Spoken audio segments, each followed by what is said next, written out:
Gentlemen, a very good evening to one and all. I'd like to welcome you down to Kuzba, Poetry for the Gods, Poetry Night at Kuz Session 3. Well, tonight is a night where the gods themselves stand awe at the wonders that emerge from everyone who's going to come on the stage tonight.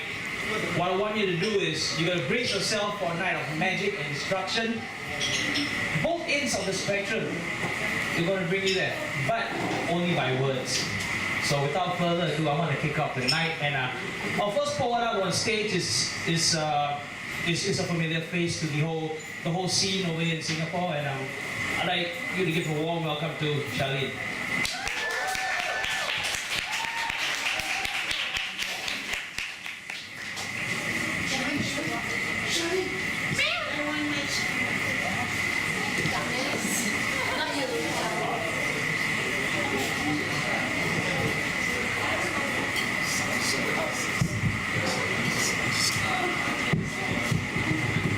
Sorry, give me a minute to just sit to the wall of short people.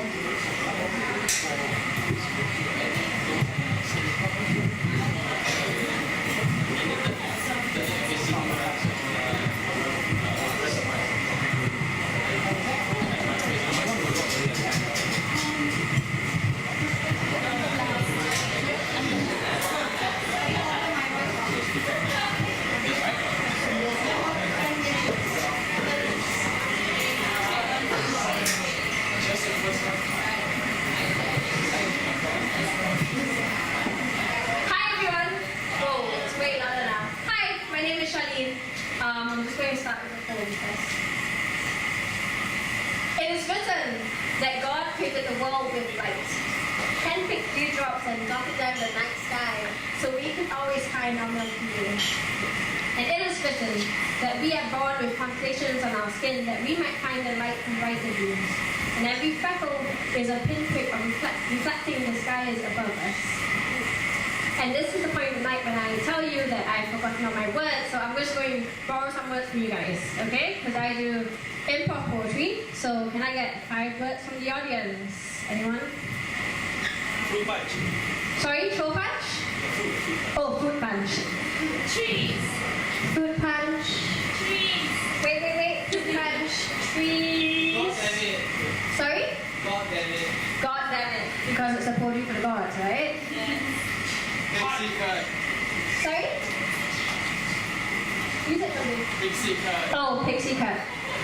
Pipe. Pipe? Yep. P-I-P-E? Yep. Cool. Okay, so that's fruit punch, trees, god damn it, pixie cut, and pipe, which doesn't look like pipe. Give me a minute to correct my really bad handwriting.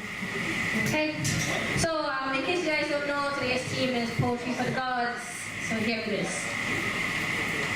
God damn it, Zeus cried out over his bowl of fruit punch. He had been giving out his ambrosia out to every single god there was, and now there was no one god more special than him.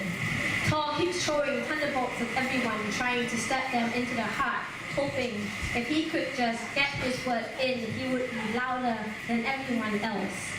And anyone else that does not agree, he hammers them down with his hammer. Because no one else has words more weighty than him. No one else has the gravity of the situation like he does. No one else comprehends. Thor throws out his thunderbolt, left, right, left, and tries to throw all the way across the land until it lands on Earth, where trees grow in its wake over burnt earth-like soil. People mistook them for volcanoes, thought the lava had come and created new land. But no one figured that this small little pixie cut of trees left between the hedges of you and I would separate us from Asgard and them. The tree of life grew over and over between the 9 walls and hoped that someone would find the bridge between the two. But all we were left with was more gods disagreeing with each other, sleeping with each other, forgetting that all the animals that they have left behind were once human too, once had voice. But we silenced all of them into swans, into things we do not speak of anymore, frozen in stone like statues, or rocks that once represented true sisters far away down under. And down under we went, flipping over and over again until we think we've inhaled every single pipe of someone's voice. The organs keep on playing.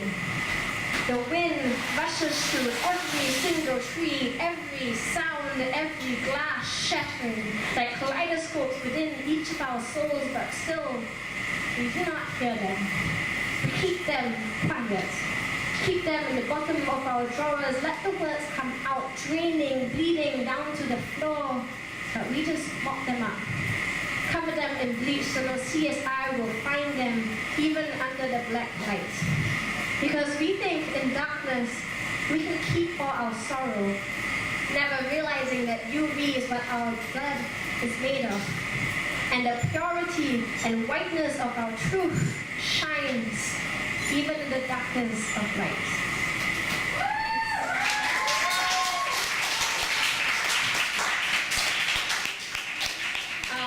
So that was the first poem. Okay, I've got a poem I've never written. Sorry, there's labyrinth in the audience. I'm very nervous right now. This is a poem I've never read to people. But it was written around the time the whole Occupy 1% thing came out. And in Singapore, ours is not 1%, and I get very annoyed when people go, oh yeah, you know, die the 1%. I'm like, when is Singapore? In Singapore, it's 3%. Like, the rest of us are 97%. Get your facts right. And so I wrote this poem about what would happen if people were gods. It's called Creation. The grass sang when the showers came. It only lasted a second, but the blades had been holding onto their tongues, knowing cynicism kept their lover at bay. They drank up their embraces with distant love scent. Water always helped the huggers, filled every crevice, never knew its boundaries, and each drop was a text in reservoirs to be rationed later. Green in their love, the grass soon learned that monsoons were just an excuse. There were other ways to get their next hit. They waited for the people to see the shapes of their withdrawals, symptoms too blatant in the jaundice of their hands. Their hopes soon crushed under the heels of humans. You could hear the crunch of heartbreak as seeds throw away.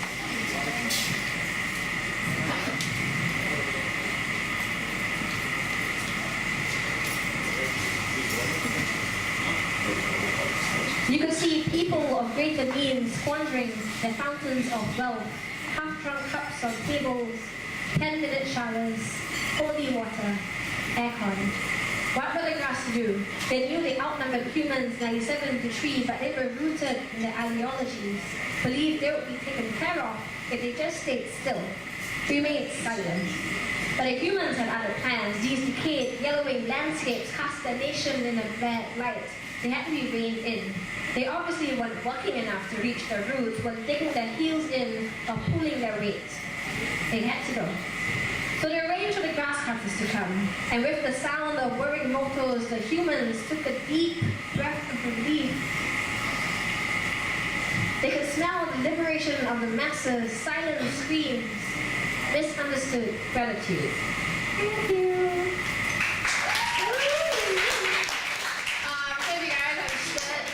I've got chapbooks for sale. It's actually by this collective group that I'm in called Spaceative Collective.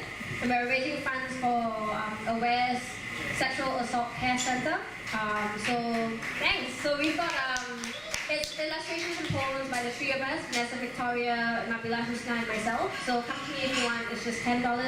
And also, I think coming up you'll see. I don't know what I'm talking about anymore. I've got a show, 27, 28. Thanks, Darryl, let me plug this. 27, 28, it's by the spoken word troupe I'm in called Party Action People, short for PAP. We wear white on Wednesdays. And so it's a show that's happening on the 27th and 28th at Lit Up Festival. It's this great festival that happens every year. We've got spoken word, we've got music. If you want to find out more, come and look for us, Party Action People on Facebook. Thank you!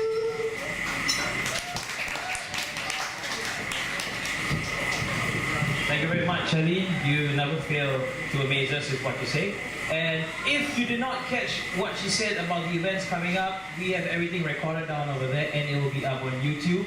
and I'll put the link down on the page once it's edited by our awesome videographer over there who is very shy.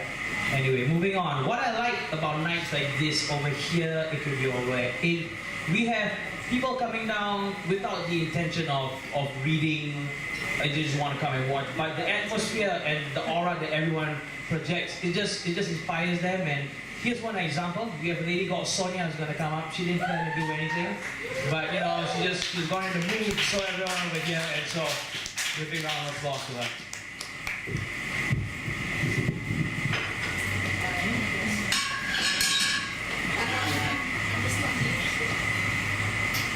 All right, as said, I did not know this was going to happen today.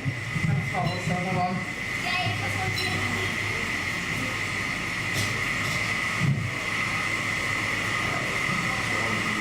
So I'm just going to do one poem, and it'll be a love poem, so yeah, bear with me. I always look at love as an illusion, an obvious mirage in a barren desert, a feeling that doesn't exist in our reality but only exists in photographs, fabricated, forced upon an innocent freeze frame of a moment in time that we would have forgotten if it weren't documented by a series of pixels. Imagine being pushed into an icy lake. You fall in involuntarily. Nobody asked you if you wanted to be there. The cold rushes over every inch of your skin, consuming you, taking every last part of you. You're in shock. You don't want to be there. But once the sudden impact of your body against the frigid water subsides, you start to feel human again. You become used to being surrounded constantly by tiny shocks slamming against your nerve endings. In fact, you kind of like it. You like the thrill. You like the scare. There are moments where I sat on my bathroom floor pathetically trying to convince myself that you did not exist, that your power had no effect on me. Your beauty was merely a mirage, an illusion, a fabricated feeling. However, no form of self-persuasion could stop myself from grasping the air around you, looking for your hands, your body, your perfectly molded lips, your waterfall of shining ebony hair. You were the lake that I was pushed into, and for some reason I had no intention of climbing out of you. No matter how wrinkled my skin became or how much I could feel my blood turning into ice, I wanted to stay. It felt like home. And that's what love is. Coming home. Feeling at peace with yourself because every part of you has conditioned itself to fitting into the puzzle pieces that it wasn't supposed to fit with. But somehow it did. Love is yearning, a mountain of unadulterated passion that your body voluntarily subjects itself to. Your beauty is indescribable because every atom that you are made of is beyond the global standard of perfection. Your smile could power enough solar cells so that nobody in the world would ever feel the need for energy. Now you may be wondering, what happened? Why am I only saying you and me and never daring to utter the collective term of us? Because after this long, windingly, nauseating, pedantic description of the force that she carries within, never has her love for me materialized into something more than a long hug, or a drunken kiss, or a baseless compliment. She loves another soul. And that is why love could very well be coming home, or yearning, or perhaps even an illusion. But I can stand here today and assure you 100% that love is pain. Love is constant pain. Thank you.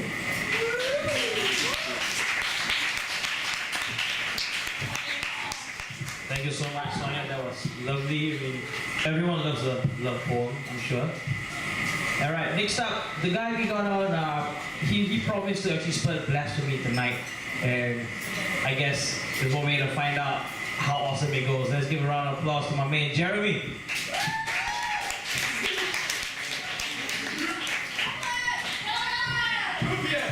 Yeah, Rubio. Okay. Okay. This poem isn't really so much about the blasphemy as it is about some form of criticism. It's kind of brash, kind of irritating. And I like to pretend myself as an American, partly because I was born there and because I lived half my childhood there.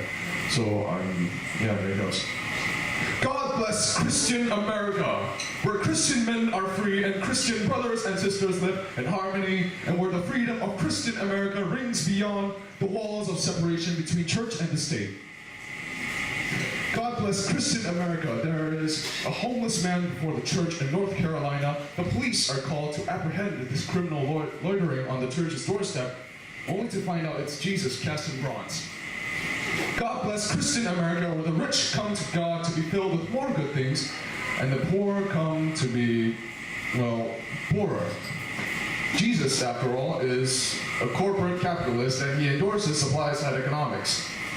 God bless Christian America, where the voices of Fox News outrage cry out for the Christians in ISIS, and we can still bitch about 9/11 and the people in North Korea, and yet say nothing for the thousands of Qurans we burn in the streets, or for the thousands of brown-skinned men and women who pay for the crime they don't commit every year. God bless Christian America, you are not free to have where you are free to not have an abortion. You are free to not have premarital sex. You are free to not be gay, where you can abuse homosexuals without actually touching them and say it's freedom of speech. God bless Christian America. When I heard about Jesus the homeless in the statue, I wondered, where was Jesus the hungry? Jesus, the heroin addict. Jesus, at a table with HIV patients and prostitutes and homosexuals. Jesus sleeping with the prostitutes. I mean, sure, we have God in agony on the cross every day on his church, but it's like living in the same mansion for 13 years. In time, his pain becomes a cliche. And like every 9/11, we keep on saying, oh, stay and you see by the dawn's early light, look over that horizon, ocean airplanes are coming. Yeah, that's it.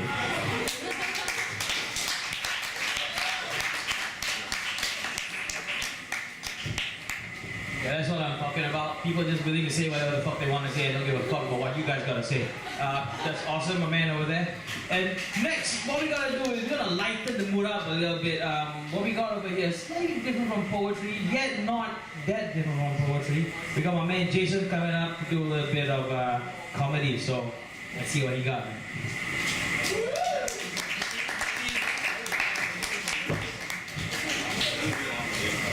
Hi, I'm new here. You will know this because you have never seen me before around here.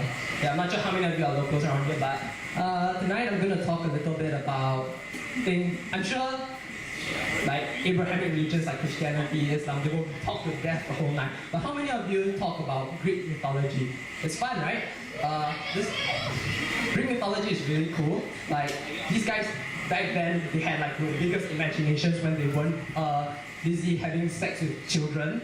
So yeah, so what you guys probably know, like the big gods like Zeus, Athena, Poseidon, all that. But how many of you know that Zeus had a wife named Hera, who is the goddess of mythology? You see, there's a clever guy over there. Yeah.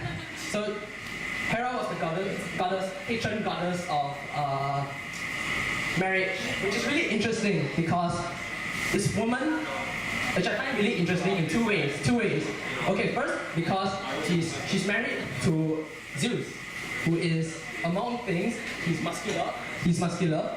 He has unkempt hair because he has affairs behind his wife's back and also sometimes in front of her. And also sometimes he smites people with lightning bolts that he doesn't like. And also because he has a fetish for togas. So this is weird because to me, she's the goddess of marriage, right? So it makes sense because to be married to this weird asshole, you have to be the freaking goddess of marriage. But on the other hand, if you were the goddess of marriage, you might as well stay far, far away from this guy who has sex with goats and all sorts of weird other animals behind your wife's back and sometimes in front of her. So that's Hera. There's also, I talked about Poseidon earlier, and Poseidon was actually born from two titans. And when he was born, according to some accounts, because there are so many accounts of people in the Greek mythology that it's like, if you were to look at like Christianity today, right, that would be like, for example, you had a religion who worshipped God as if he were a woman. There would be another cult which worshipped God as if he were a child. And then there would be one more that worshipped Morgan Freeman. So these things go everywhere. They had, and according to one of these accounts, Poseidon was born from two titans, and his dad wanted to eat him when he was when he just came out of the womb, like he popped out of his mother's womb, and then his dad was like, dude, I totally want to eat this guy. So according to that account, his mother hid him in a flock of lambs, and said that she gave birth to a colt, which is a baby horse, and she said that this is my child, you know.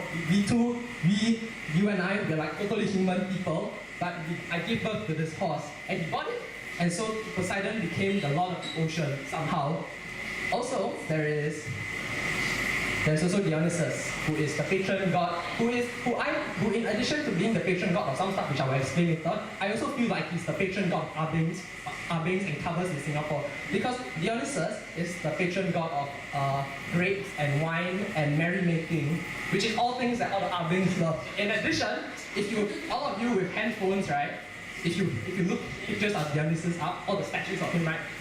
You'll notice that he has much like his favorite fruit, right? He has a dick the size of a grape, just like all the Arbings in Singapore. Right? Right? So you also notice, so Greek mythology is really great. There's a bunch of other gods that that they don't really matter, but they somehow matter. And then even these shitty gods, they have people who argue over which count is more correct, even though it's all false, because most of it came from wise men who were high on weird substance when they weren't busy shacking each other and their children and their little farm boys. So Greek mythology also gave us the first account of dragons. Dragons are really cool. Dragons are everywhere. You have the Chinese dragon, the one that looks like a lizard, and then you have the Western dragon, which looks like a Komodo dragon, but with wings. So and dragons are really cool because in Chinese mythology they bring you rain. Isn't that correct? They're like benevolent creatures who bring rain, but then in Western culture, dragons are assholes. They eat your damsels in distress. They make knights fight them, and they also make nice movies. They're also the subject of nice movies, animated movies starring Gerard Butler. So, all in all, so whatever happened, it makes you wonder that a creature that's everywhere in the world, where did it go? What happened to the dragon, right? So I have theory that the dragon is maybe the Komodo dragon, and then some guy who was probably blind in one eye and the other eye, he thought that the dragon, it really looks like something that could eat my wife. I shall fantasize about this thing eating my wife for dinner because she's like a cow. So and then the Chinese, from what I've been told, it was like a lightning, and then lightning has like little legs, right? So they thought, oh, it's dragon. They thought that because it was lightning precedes rain, right? So lightning came down, and then they're like, oh, this thing brings rain down, and it makes very loud noise. So they'll make a dragon, they'll make a lizard, they make something that looks like a lizard out of it. But my theory is that dragons were real animals. Okay, you don't believe? So I don't have proof to substantiate my theory because I'm just a comedian. I'm not a scientist. But what I think happened to the Western dragon is that those Western guys, they love to kill each other, right? Don't they? So they kill everyone. They kill your neighbor. They kill your neighbor's neighbor. They kill your neighbor's wife. They kill their own wife. They kill their own children. If you watch Game of Thrones, you will know all of this, right? So it's not surprising that the Western dragon was killed as a result of being Western, those crazy Western people. And you ask, what happened to the Chinese dragon, you might ask? Well, it's China. Isn't it obvious? They ate all of them. That's why there are no dragons today. Thank you very much.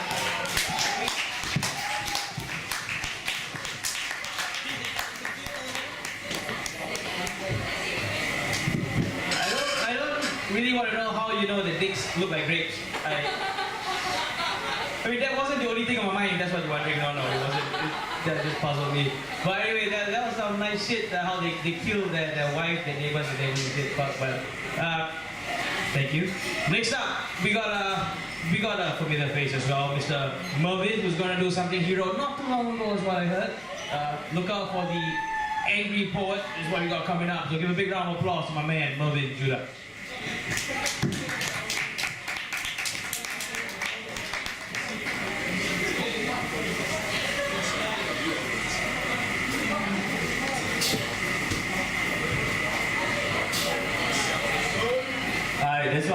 written randomly a few days ago. It's nothing to do with gods, but just a random encounter in life.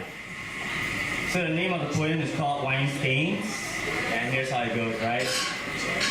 We speak of life like words spilled casually at a speakeasy, wine soaked in the rushes, as my eye brushes against yours. A moment both alien yet intimate, amidst the paint and your scent decant, I marvel, and would give words to wings, to dreams, but only words, a rhythm broken by pulse on my cigarette. I squint amidst the haze and wonder if you remember me on the morrow as I remember you now.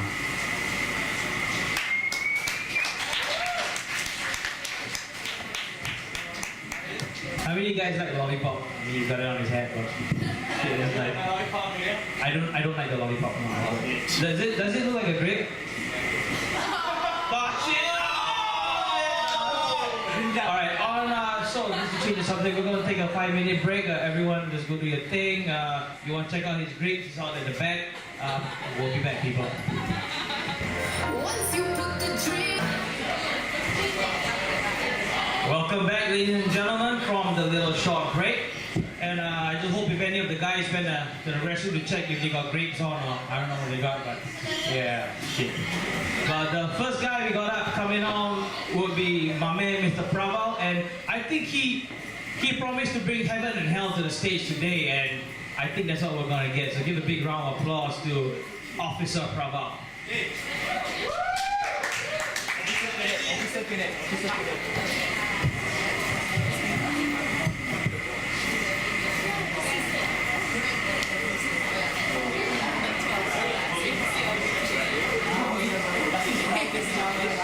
So I think we'll start with the heaven first before we put it out.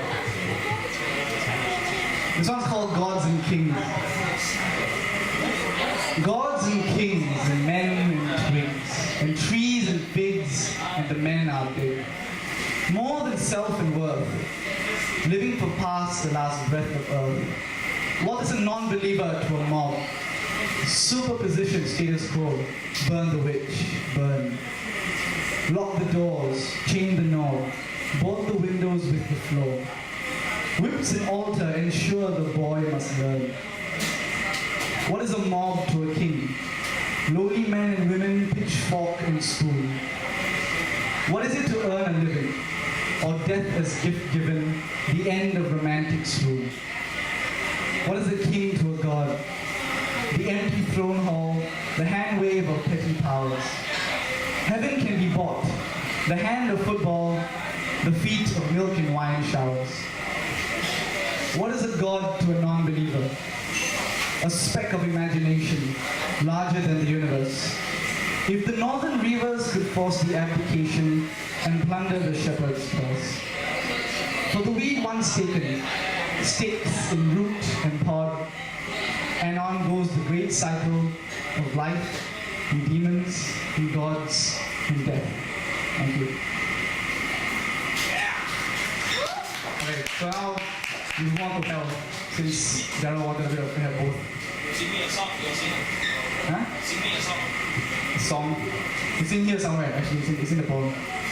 This one's called Jungle Failures. Because I went to the jungle and horribly. You can't write personal. You can't survive on emotion. You can't make wordplay and mind calm over nitty-gritty things.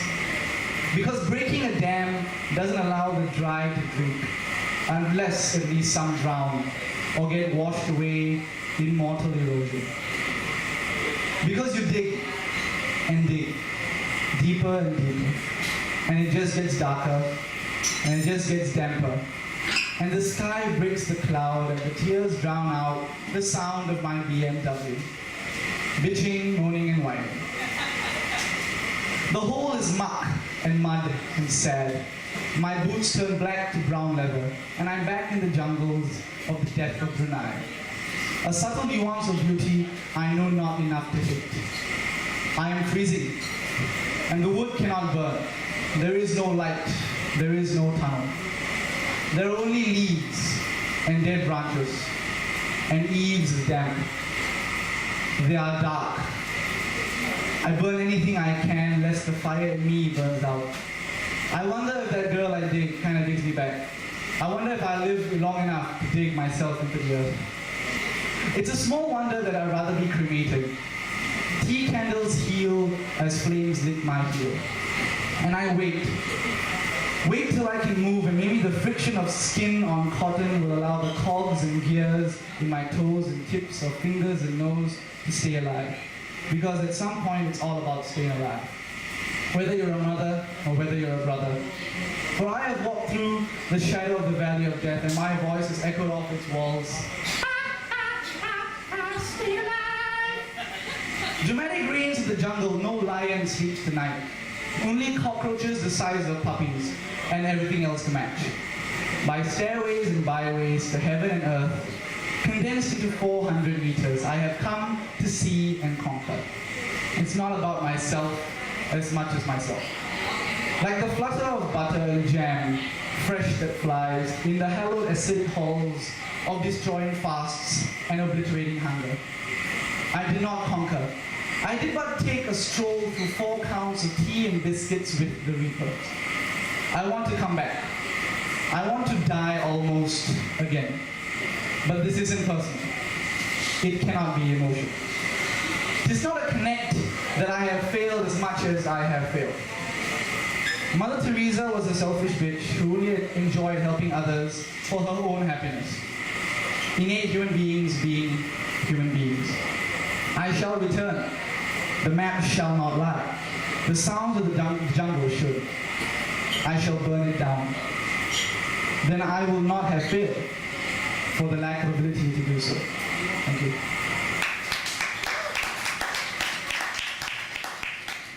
And this last one's called Indeed. I like my chains to be personalized, meant for me, made for me. I like my sense of pain or suffering to be special, made to order.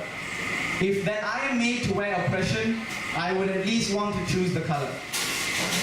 Green, black, gold, and brown, and a pattern of lines, curves and straights, my own version of ideas. Perfects and plagiarize, prefects in gold, black sandals, hold swords with named hilts, their soul for a horse. Indie rocks are thrown to that groupie who just can't get enough Franz Ferdinand ever since 1914. With a trigger finger, the Archduke sang, through the blood and phlegm, he took me out. Indie gaming is about a child of Central Europe, a young boy artist dreams of Venice. He built a house, a third one from scrap. He kicked David from his server, saying, Minecraft just be higher. Be free of this idea that you aren't, that makes you independent. Free yourself of this idea that you need be. Perhaps that makes you individual. Thank you. And this last one before I made it up like earlier this morning, so I'm going to make it up again now. So this one's called The Art of Death. My friend asked me, when you're asked to pull the trigger, would you hesitate? And I, without hesitation, said, no. They asked me why. Are you not afraid to kill? And I said, you can't kill with a gun. You can't use a rifle, pull a piece of metal, and watch as gunpowders and sparks fly out to the shadow of a man standing 200 meters away to see him collapse into the grass, dead. You haven't killed him.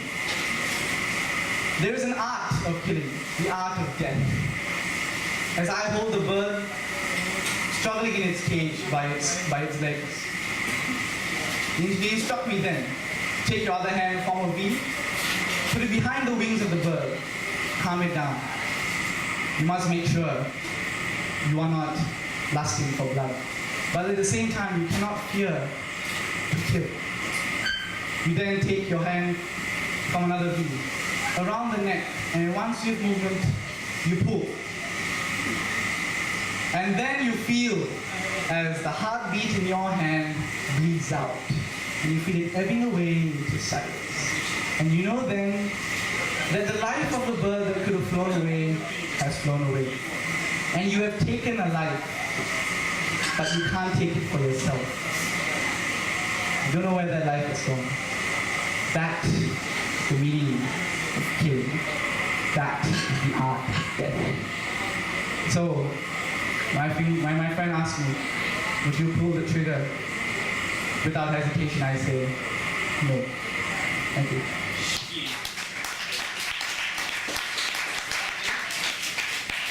And now,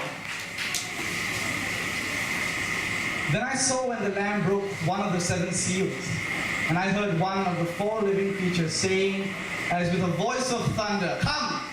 I looked, and behold, a white horse, and he who sat on it had a bow, and a crown was given to him, and he went out conquering to conquer.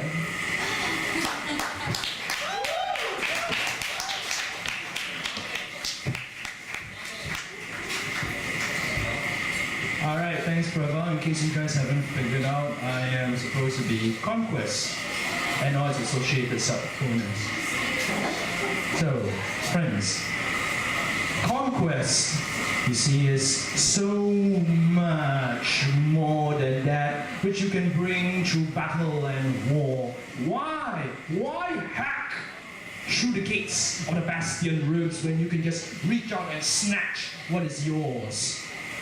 Oh, crest upon this rider's head, a glow and a light, the white horse's way, whose path is swifter than an arrow in flight, as narrow, as crooked, as straight as can be. You see, Conquest has no needs for victory's bells. It will not drag all of you sinners down to hell, for Conquest does not come from a higher purpose. Conquest exists for its own sake. Oh, break and flee as far as you can, my friend.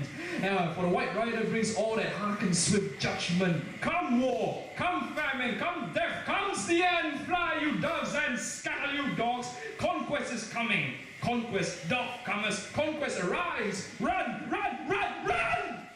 Too late. He's here. Conquest has come. Pale mist of the moon securing your doom so soon. Watch how his shackle lines like vines intertwined around those books full of faces like birds twittering in the cage that weighs 1 gram fast and instant. 2, we're trapped, one and all, both me and you. It's come, the end. The end is nigh, and I am so much more than is wrought by battle and war. In here, I am near, fleet fluttering your fear. My bow, like an arrow, so bow like you do to the white horse's sword. Don't run. Don't run. Don't bother trying to run. My daughters, my sons, my friends, my lovers, my enemies, my haters, don't run. You see, the apocalypse has begun. Actually, that's it. When he broke the 2nd seal, I heard the 2nd living creature saying, "Come." And another, a red horse, went out, and to him who sat on it, it was granted to take peace from the earth, and that men would slay one another, and a great sword was given unto him. Guys, war. Round of applause, please.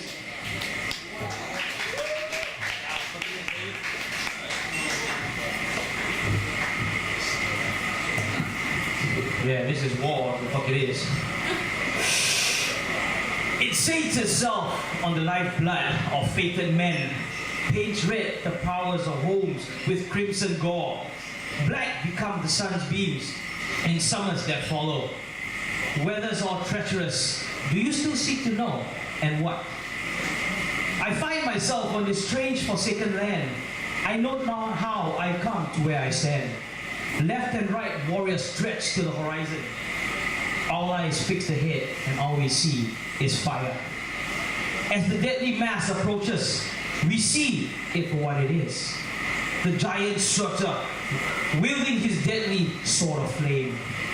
Surtur moves from the south, with a scathe of branches that shines from his sword, the son of gods of the slain. Still, I have no recollection of how I ended here. Everything is a slight blur in my head. It feels so light. Amidst all of this, I feel hungry. I stand on this battlefield, sword and shield in my hand, ready for what is to come, not knowing why or how, but I am ready.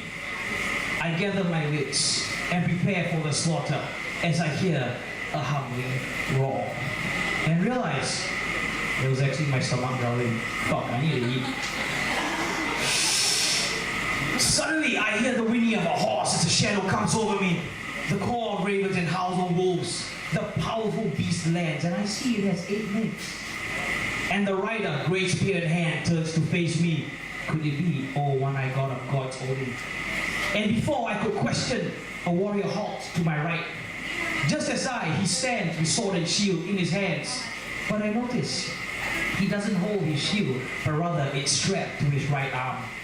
Because he doesn't have his right hand. And then I realize, 'tis the mighty Tyr that stands beside me. A chariot of fire zooms from the left. The sky turns dark. The sound of thunder, it deafens me. Goats, instead of horses, lead this magnificent chariot. And then it dawns upon me. I stand on the battlefield of death, awaiting a war to end all wars. And I remember what the Volva says. Brothers will fight and kill each other. Sisters' children will defile kinship. It's harsh in the world. Whoredom rife, axe age, a sword age, shields are riven, wind age, a wolf age. Before the world goes headlong, no man will have mercy on another. I stand with men and gods awaiting the destruction already predestined. And above all, the only thing I can think about is food. Then Heimdall blows his great horn. The battle is about to dawn upon us. From the east, the Jotuns approach. The sea becomes breathless as we see the ship of nails approaching. Her helmsman, none other than the god of mischief, Loki. A loud shriek followed by a horrifying hiss emerges from Jormungandr as she rises from the sea, and without a moment's hesitance, the thunder god swoops in to meet his destiny, to meet his death. Tyr knocks me to the side as a giant hound comes crashing in a wave. And to the right, rides Odin to meet his destiny, Fenrir. All around me, chaos is all I see. Why have I been roped into this destiny? Amongst men and gods who fight so relentlessly, Valkyries descend not to pick the brave, but to join and fight as they lay in their final grave. And now everything starts to become engulfed in flames. No, it's not Surtur's blade who created the blaze. And then I noticed the flame disappear, only to be released with flames. Just like the flames, mighty gods and warriors disappear one by one. Sword and shield are nowhere to be found. And then I come to realization as I see what lies in my hand. This motherfucker is good. And so, when he broke the third seal, I heard the living creature saying, "Come!" I looked and behold a black horse. And he who sat on it had a pair of scales in his hand. And I heard something like a voice in the center of the 4 living creatures saying, "A quart of wheat for the denarius, and 3 quarts of barley for the denarius. And do not damage the oil and the wine." Ladies and gentlemen, the horsemen of family.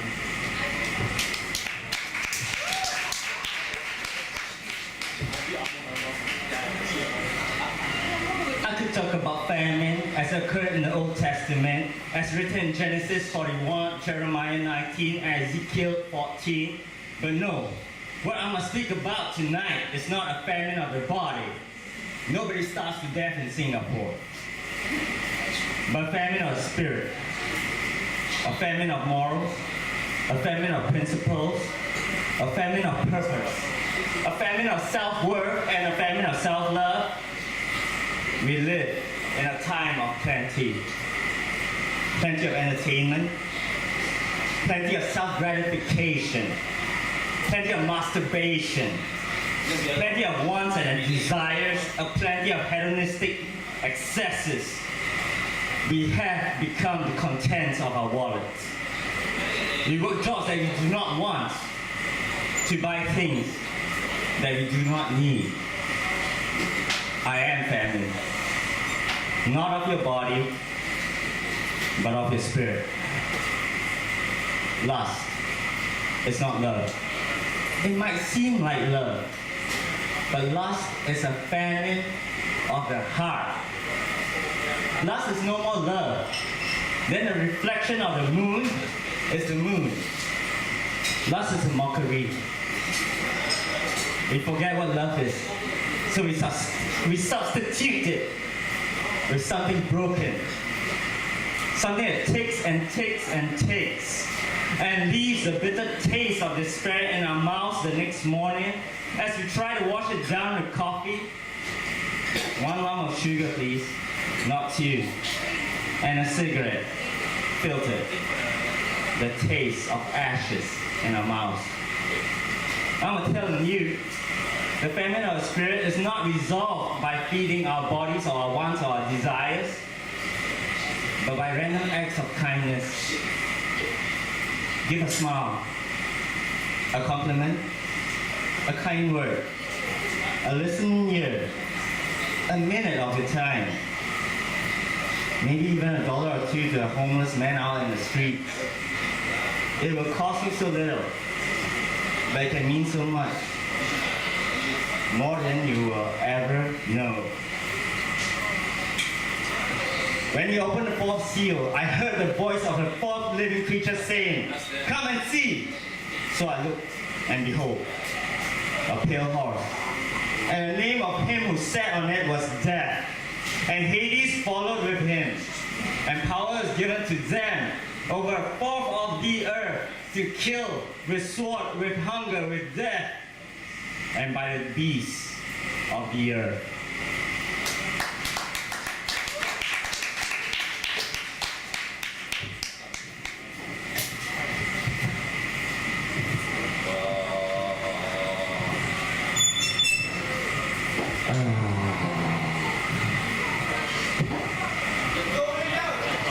There we go. Okay, hi. Death is a comedian. So before I do poetry, I'm going to do a little bit of comedy. This set is apparently about the Little Mermaid, but it's actually about the representation of women in the media. So this is some serious shit. Okay? Thanks for paying attention. Once upon a time, there was a Little Mermaid princess named Ariel. Ariel was very beautiful. She had long red hair, sang with the voice of an angel. Perfect in every way, because Ariel is actually a cartoon. Ariel lived in a gigantic underwater palace with her father, King Triton, and 6 older sisters, but no queen. After giving birth to 7 princesses, aged 16 to 19, the queen exploded. That's not funny, stop laughing. All Ariel wanted to do was walk, because she very poor thing, no legs, only got tail. She used to dance, swim around the palace courtyard going, all the old paintings in the tombs, they do the sand dance, don't you know? If they move too quick, oh way, oh, they're falling down like a domino. Walk like an Egyptian. I want to walk like an Egyptian. As Ariel was swimming around the palace courtyard, a piece of wood came from on top and knocked her on the head. She was like, "Aya, balaku."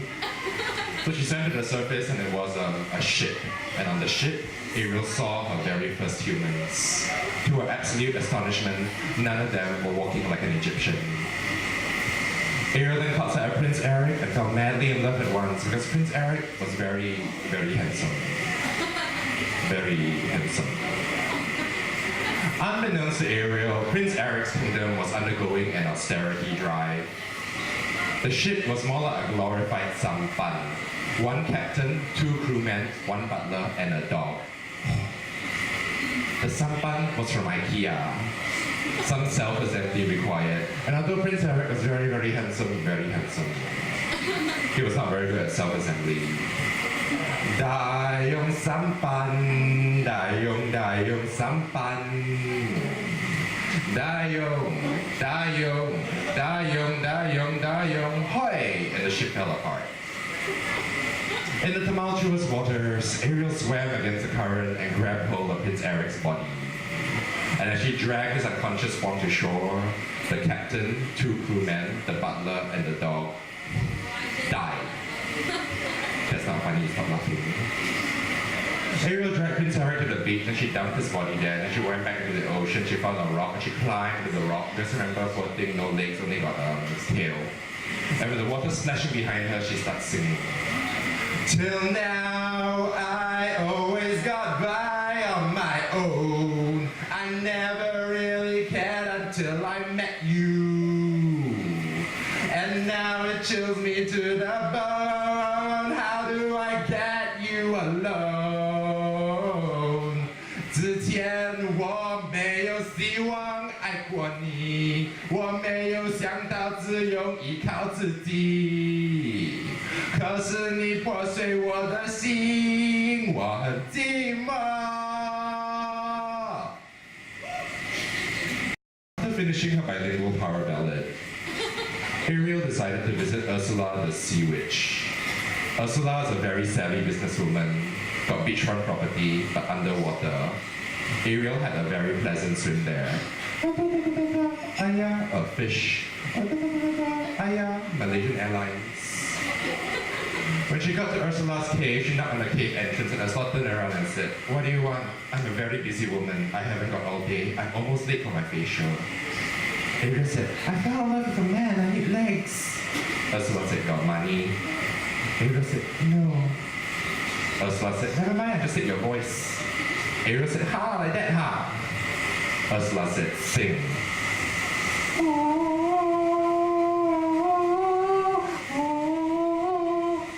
Sing, sing for me. Beware the phantom of the opera.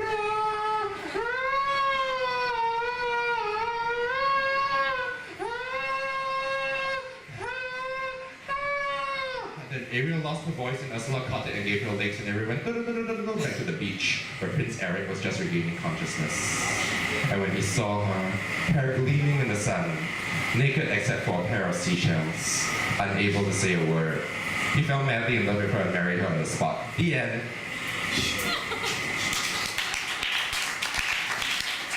And now for a very, very short poem. This piece is called Persephone. When Persephone sat at the edge of the lake, gathering wildflowers, with the wind blowing in her straight black hair and the sun shining on her freckled face, did you know that after being taken and raped and carried through the very depths of death, that the world would blame her for winter? When Hades saw Persephone by the water and felt his anticipation swelling, and thought to himself, I have to have her, and dragged her bodily to his chariot to spirit her away past the threshold of life, did he know that he would get away by saying she was asking for it? When Demeter froze the world in her grief and declared that not one thing would grow, as long as her daughter was not by her side, did you know she was creating the 4 seasons? When she was told her daughter could not return to her for good because she had eaten 6 pomegranate seeds, did she slap her across the face and say, "Why you eat so much? You're already so fat." When the 4 horsemen ride across the known worlds and bring forth the universal ending, dragging all the other gods through a final death, and Persephone stands before her judge and juror, accused of bringing evil onto mankind, will she speak up and say, "You got it wrong. That was Pandora." I'm Wei Liang. Thanks for listening. Good night.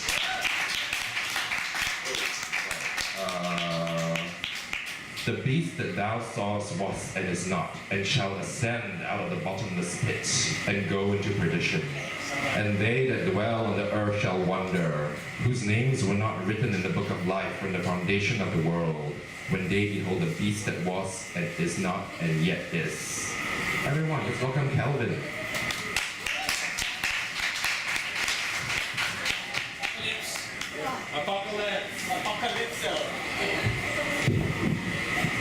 Twinkle, twinkle, little star, just how drunk you guys are.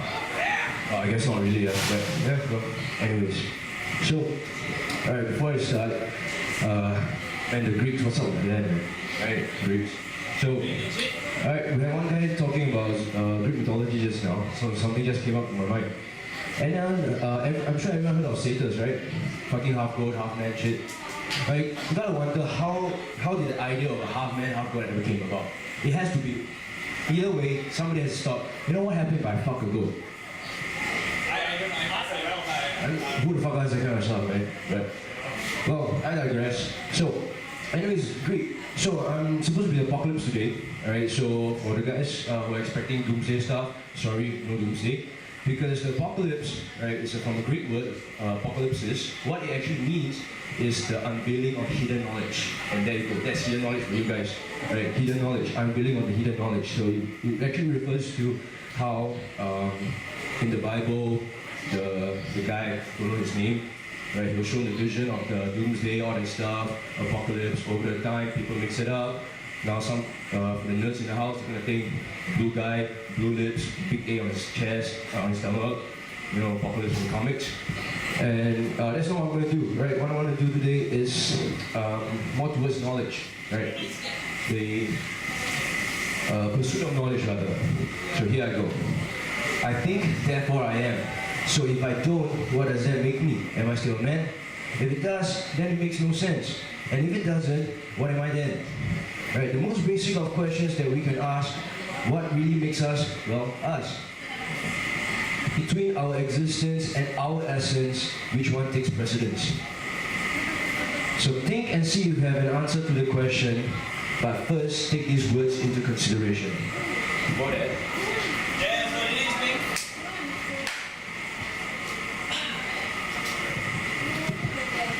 are you an individual defined by your own individuality, your actions done independently, conscious of your responsibility of being good things, and is therefore defined a standalone separate entity with its own mind?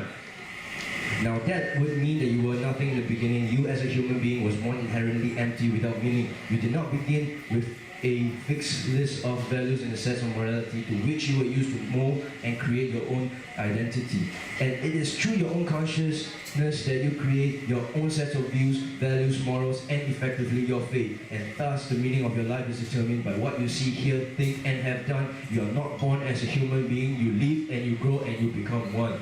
The answer to life is not 42. It lies in the actions that constitute you. Don't live by the cosmic order laid down by the religion, tradition, legislation, and the political, social authority of your nation. You are not a factory-made model based on a pre-existing template, and your purpose is not the same as the person before you or the next. You think, and therefore you are. You might not know what the fuck that is, but neither do I. And here we are, in a bar.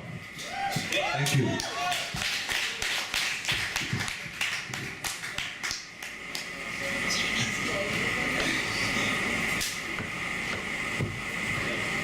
And that was the Four Horsemen and the Apocalypse. The last guy was Chinese guy. Let's thank him, and I hope you enjoyed what we had. The next guy we got up is Robert. He didn't plan to do his thing again. You know, he just comes down. He doesn't have anything in his mind, and then he just thinks it up, and he comes on stage and just wows everyone with his words. So I want you to give a big round of applause to Mr. Robert. Come on up, my man.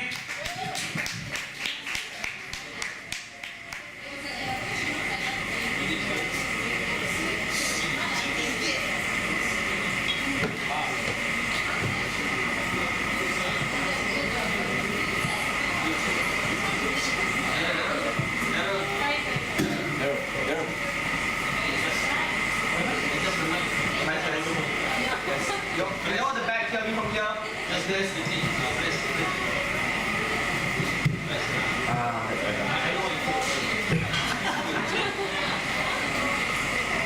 Okay, this one is called Heart Problem. It's the old version of this one. The doctor said I had a heart problem. Her voice was open grave and infection of concern. You have no heart, she told me. I cannot hear it in your chest, and yet your blood is singing a song without rhythm. I do not understand why I can hear the high notes in it. The high notes pure in the rush of life through your veins. Your blood speaks as if in a trance. It's beautiful, multitudinous voices, different parts of a harmony. But you have no heart. See, doctor, some nights I check my pulse again. I put 2 fingers on my throat and I push down against the skin. I push down against the floor. and I lay a palm on my chest, so I know it's still there, and it's still empty. I can almost scoop the empty out of it and hold it in my palm. You see, Doctor, I can see it shimmer. I can see it seethe with the light of 1,000 stars on the screen. They're flickering fickle in the spotlight. The lips speaking no substance save silent prayers to a sly goddess whose first name is a young man's first year of high school. He sees the signs of romance and first love, the way her hair flows as she turns away, or the way she pours water on him in the science lab, or the way she shows him the penknife hidden in her bag. This is love, they tell him. Love, just like the movies, except he isn't a movie star, he's just a little kid who opts to Disney.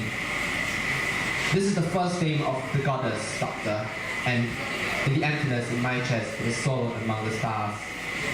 This is the first name of my heart and now lies in the furthest regions of the space within me. Doctor, the second name of the goddess reads like a seduction. He has started watching seduction, suave screen specters and suits sweeping women into bed. He thinks that is all he needs, like his history doesn't whisper in his ear like bed bugs, bugging his bed, biting his brain, tossing, turning, as if he needs resolution to the images on his screen. This is the second name of the goddess, and it invokes manhood as if a name could evoke manhood. Stand up and fight like a man would all these years spent living scared. Doctor, this is the second name of my heart, and I am scared. The first name of the goddess is broken, and the second I cannot bring myself to pronounce. But the third is a pattern, battles woven into the air, silence, snapping silence at the heels of conversation so loud I swear you could hear the pins dropping. You see, Doctor, in space, you can't hear pins drop, but my house is full of pins, poop, like grenades ready to pop, and the trick was not really look at them, but his eyes.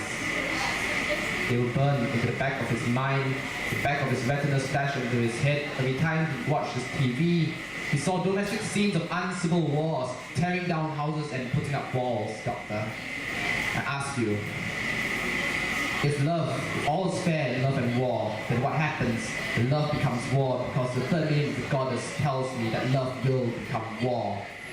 This is the third name of my heart, Doctor. It burns. So I told the doctor that day, yes, I have no heart. I find it beautiful. It burns, but it is beautiful. Thank you.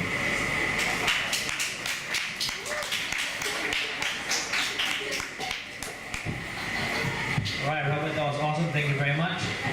What I like about poetry nights like this and what we got going on in the other places is we get people who don't really want to come out because they're afraid, they don't want to come out of the shell. But every now and then when they see what's going on, they get inspired, and through that inspiration they come out and say, hey, I want to read, I want to get my word out to people.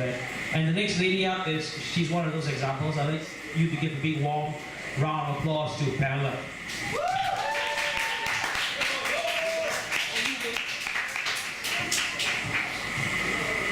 Hello. I'm super scared. Yeah. Okay. The first, I think it's more of prose class, but I'm just gonna try. It's called Artemisia. I modeled it after the 300 character, the movie 300 character. Yeah. So this is Artemisia. Her power holds great revere, as well as the white robes she sent dancing towards the ashes of the perpetrators who held such unkind desires towards her. She would take your head and stick it on the edge of a staff, adding the reward artifact to her collection of corpses, their blood drained by moonlight rain, which she would accompany with thunder, whirlpools, and strife.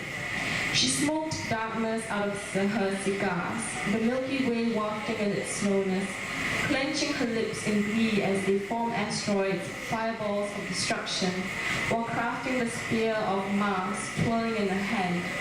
She enjoyed her liquor straight out of the waterfalls of vanity where she peered at her reflection every so often, and after which she would shampoo her ebony hair using a strand to cover her scars.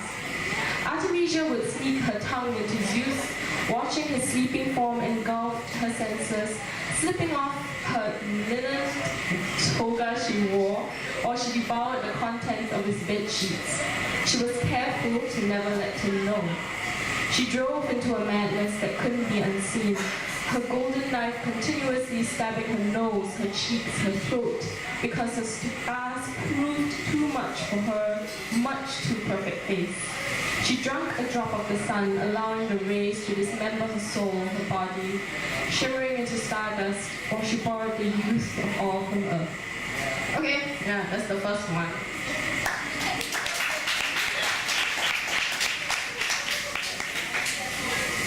I'm a bit drunk. Yeah. Okay, this is called, this is after an angel, I think. I think this is an angel. Okay. My Lucifer, your fluffy wings brushed against my face whenever I was weak, accompanied with the soft hymns caressing my ears as you speak. The device of an angel, painted pure, was something through time I never was quite sure. The velvet white robes glistening as you sweep the ceramic floors, rushing towards me as I weep. Light shone stars on your cheeks, containing my tears, what you called weak. You were a picture-perfect protector that never failed to guise my eyes with jewels and a wedding veil. My Lucifer, the day after we married you then grew the claws out of your hands that you claimed to be yours. Your wings shedded down of feathers, changing into arrows that pierced at a spur. The brilliant face I thought kind was in fact one of the heat, rendering me blind. The robes had undergone a chrysalis and emerged daily spite, accompanied with a hiss. Hymns were lost, all I saw were sharp teeth that bit through my flesh with scorch and seeth. The arms that had once carried my heart only served to later tear it apart. My Lucifer, little did you know, I am no mere mortal. I may seem to crumble under what could prove fatal. After days of despair, I shed my skin to grow one of metal, spikes on my shin, tufts of hair lost, pieced together again, to knot itself a rope to inflict most pain. The scars that were the result of a second-degree burn grew all plants that would make your gut churn.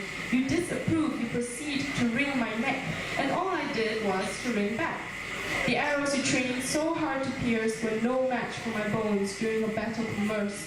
The eyes you expect to flicker through fear instead shot lasers through the cheeks I once held dear. The moment I managed to clip off your wings was the day I was brave enough to take off my wing. Thank you.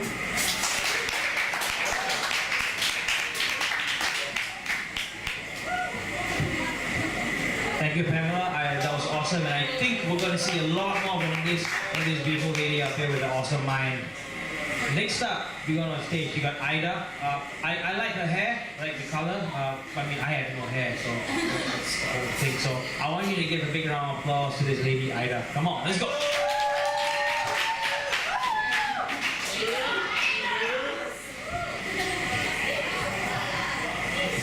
How many of you have heard of the story, The Little Red Riding Hood? Awesome, okay. But my story comes from the very beginning of its creation, where there was war, and mothers would tell this story to little girls to warn them about what's out there in the world. And I need some interaction because there's actually a point where you'll have to make a choice so that I can continue with the story.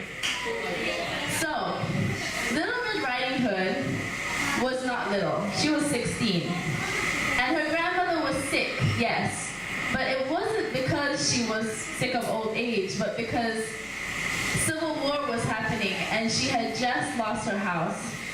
And Little Red Riding Hood had to cross a river to get to her because she was in a secluded area, abandoned. So she wore the cloak, the red cloak, to symbolize that she was on a certain side of the party because it was war, and this was how you protected yourself.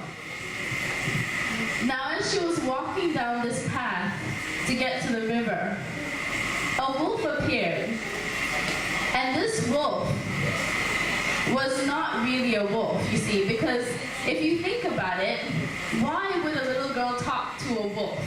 You know, she would talk to somebody that she could recognize. So in my story, the wolf is a man. And he gives her two options. You can either go down the path of pins and the path of needles. So this is my choice to you, pins or needles. But let me first give you the information that she didn't have at the time. The path of pins represents purity. The path of needles represents sexual awakening. So, pins, needles. Needles! Okay, good. So she chooses the path of needles. Now, the wolf was from the other side. He was from the war, and he had already eaten the grandmother. She is dead. So as she travels down this path of needles, he crosses over the river and prepares himself in this secluded area. It's a cave. And he garments himself as the grandmother. And so when Red Riding Hood goes to that place, she thinks this place is safe. This is where her grandmother is hiding from the war. And when she realizes that there's blood all over the stones to the secret place, she knows she's in trouble. But she goes anyway because she wants to see her grandmother. And as she goes into the cave, she sees her grandmother is not her grandmother. It is this man, dressed in the grandmother's garments. And she knows she is trapped. So this man tells her, all right, I have prepared for you meat and drink.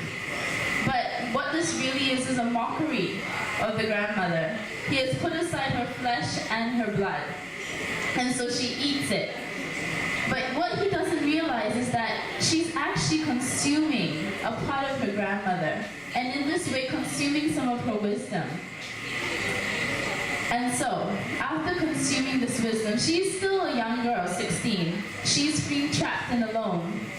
And then this man tells her, you are mine now, so I want to see all that you are. Take off your cloak. So she unbuttons her cloak and she drops it. And he says, burn it in the fire, for you no longer have it. You are now mine. And now this striptease continues. She takes off the petticoat. She takes off her skirts. And she stands before him entirely naked in a cold, damp cave, alone from all that she is protected by. And as I said, this is the path of sexual awakening. So I am going to let your imagination fill the gaps. Now it's the next day. She is bruised and been enlightened to what it means to know a man as a woman. And yet, she is no longer afraid because, as I said, she has consumed something of her grandmother, and that has changed her overnight. So when the wolf man awakens, he says, make me my breakfast. She says, of course I will, sweetheart. What would you like to have? And he says, down by the river, I remember there was a sheep. Kill it and bring it back to me. I am hungry. And then he ties a piece of string to her ankle so that he knows where his captive is. And he lets her go free. Now as she walks down towards the river, she sees a small sapling tree and she thinks to herself, this is my way out. By the way, she's still naked. She has nothing but her wit and herself and her body. So she takes the string and she ties it to the sapling tree and she runs. Now the wolf is waiting for his breakfast. He's going like, this woman is taking way too long. And he starts to tug. But then he feels his attention. Okay, maybe she's somewhere, trying to find the sheep. She'll eventually come back. He waits for about, 30 minutes, 45 minutes. He's getting restless. He's hungry. Where is his dinner? And then he starts to tug harder. And he tugs and tugs and tugs and tugs. And suddenly there is a tree dragging itself at the end of the rope into the cave. And he's like, she has tricked me. Enraged, that is when he becomes the wolf. He sheds his humanity. He is now a dark gray beast, and he charges out of the cave, seeking his prey. In the meantime, Red runs. She runs because she knows she only has herself and her whip, and that is all she has. And as she runs, twigs cut her legs. She's battered and bruised from the inside and the out. And yet she still runs because she knows that this is all she has. And then as she keeps running, there towards the end of the river, there's some grandmothers, washing their clothes. It's like 18th, 17th century, so they're still using washboards. And they have their blankets out there, and they're chatting. And she goes to them, and she says, "Please, I need to get over to the other side of the river." And with no questions asked, they pull apart the blankets and create a bridge. And then as the wolf, because the wolf he's a beast, he is running. He is going to catch her. And then he sees her going across these blankets. He knows he can get her. So he adorns his humanity again, like adorning clothes. And he limps, acting as if he's been wounded. He's the victim. He's the one who's been hurt. And then he tells, "Oh, woman, this girl, she's a thief. She's stolen things from me. She's taken things from me. I need to get to the other side. I need to get to her." And the grandmothers look at one another and they nod. They see from his point of view. So they stretch open these blankets, which are not just blankets. They're things that they have made from their hands, because this is a time without a factory. They sew these things. They've created these things for their children and their children's children. This is their hard work. They spread open these blankets and they allow him to cross. But then they do something heroic. They sacrifice their lifelong work and let the blankets fall so that that wolf man is washed into the sea. And the story that I read ended there, but I continued to do research because this really moved me. And Red continues on to find a new life, but that is a story for another time and another day. Thank you for listening. Good night.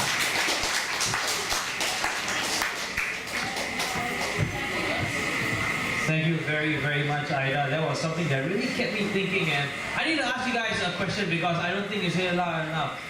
Pins or needles? Pins or needles? I don't know. Who say needles? You are a smart man. The rest of you need to drink more. Anyway, what we're going to do is we're going to call this night, we're going to bring it to a close right now, but not before we bring up a familiar face who will end the night in just simply awesome fashion. So I want to bring up Varshini, and I think everyone knows who she is, so just give her a warm welcome.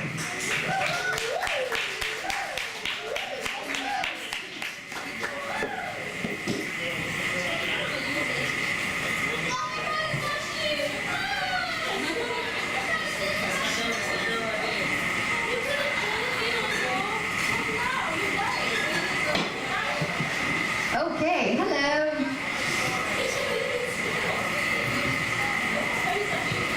So I haven't written anything to do with God. I have the word God in one of my poems. So I'm going to do a shorter one first. This one is called You Are Enough. And it goes like this.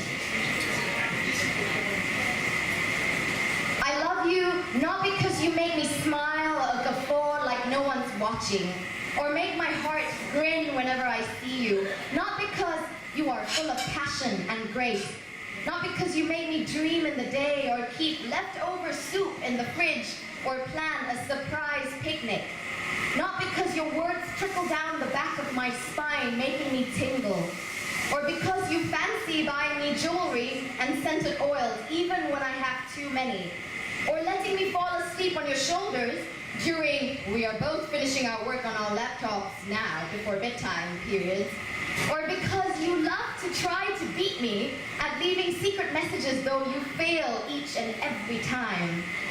I love you not for how you smell when you're fresh out of the shower, not for how tight you hug me each time like it's the last time, not for how gently you kiss my cheek like it's a cloud, or not for how you make me feel like you're looking at something amazing each time you look at me. No, I love you because you're everything and yet comfortably nothing. Because you're a naked soul when you're with me. Because you're simply you. And you are enough. Thank you.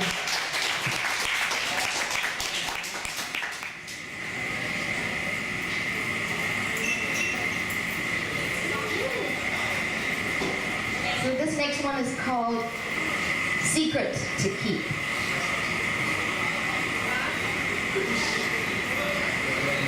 For close to 3 decades, I have been trying to see the lights, wishing you'd see it too. Each time I think tonight's the night, perhaps the puzzle pieces will fit. Instead, your words are the same and they push me down guilt lane. Honestly, I am tired. Wishing and hoping does no one any good. We bicker and tug and go back and forth with no end in sight. The demons we hold back rear from under the hood, always trying to one-up each other before it's daylight. Refusing to hear the validity of points made, you revel in your own intoxicated world. For you, there is no reasoning. Communication to you is merely a colored swirl in your favor. I try to make sense of why you can't seem to make sense of it all. I end up going round and round in circles as I watch you dance around in circles, oblivious and callous. Are you really oblivious? Or is this an act? A midlife crisis perfectly sensational for a Hollywood plot. Crying out for something in a language that only seems to alienate your family. Some nights we are assaulted with howling cries, deafening, as I try to shut my eyes and mind out at 1 a.m. A horrid yowling of a grown man creeps into the room. It makes my stomach churn, my eyes see red, and I just want to disappear. As you try to gasp for air and a way out. Mother tries her best, but her shouts and her screams fall on deaf ears. Sister shuts her door, escaping into another world. Brother tries to become insignificant so he's not called on to save you from the floor.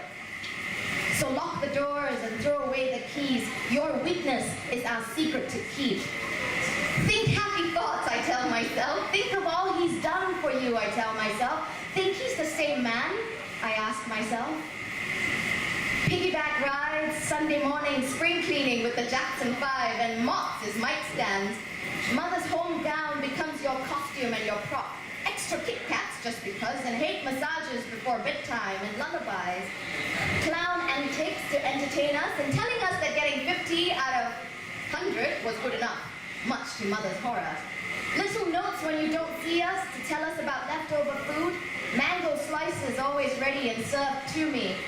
Laundry is your area of expertise, and folding the clothes your way of saying I love you, even though you jokingly ask for wages thereafter.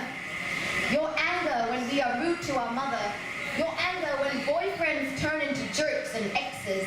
Always being proud and telling me I am beautiful. The mushy words only when your guard is down. But the black cloak of senselessness strikes when you've consumed a little too much and my happy memories fade. Each time I think we can get out of the rut, you prove me wrong again by pushing us back into the dark. Your responsibilities you seem to shirk and make us question. But it's only confusion when the alcoholic stimulus wears off and you're you again, and we all pretend as if nothing's happened. Some days it feels like I'm living in the strange case of Dr. Jekyll and Mr. Hyde. Your undiagnosed dissociative identity disorder makes me want to disassociate myself from you, and for that I commit biological treason, which is also illogical. I blame it on your simple thinking and then question my sanity and my filial piety. Do you not see how torn I am? God help me. In your unsteady state I see you and I want nothing to do with you. And I hate it. And I hate myself for hating you. your life? Is it because you work too much and too hard and this is the only escape? Do you feel like your life is meaningless and that your dreams were dashed? Was I never meant to be in your life? And is this more about me than it is about you? Perhaps this is a daughter's confused plea for help, for change, for clarity, a daughter's silent wish for you to find meaning and fulfillment. Wait, Daddy, please, don't go. I still need you. I guess I still love you. Your weakness is our secret to keep. Thank you. And now I'm going to plug a show. So, there's a new theater company in town called Hot Chocolate Theater. And they'll be doing a play called The Arsonists, starting from 18th to the 21st of September at the Goodman Arts Center. So what do you do when a group of people come into your house and tell you they're going to light the fire and burn your house down? Do you serve them dinner or you chase them out? So come and find out. I'll be in it. So I've got flyers if anybody wants to take some flyers. I have it with me, so come and find me. Thank you so much for listening. I'll see you guys next time. Thank you. Good night.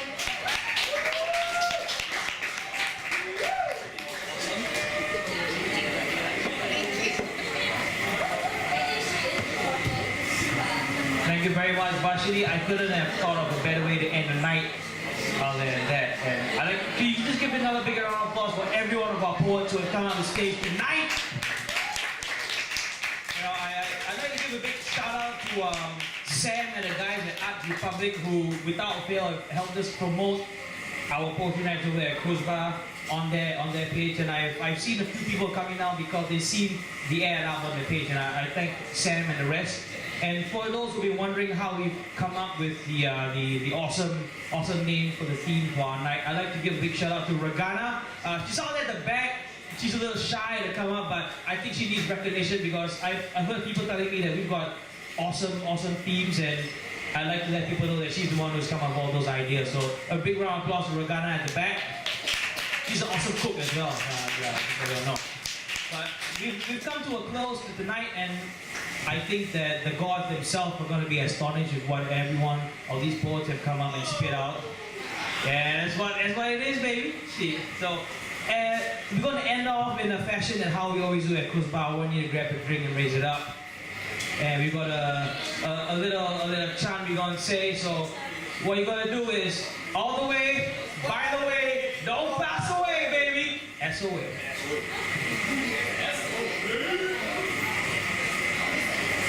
That's what it is.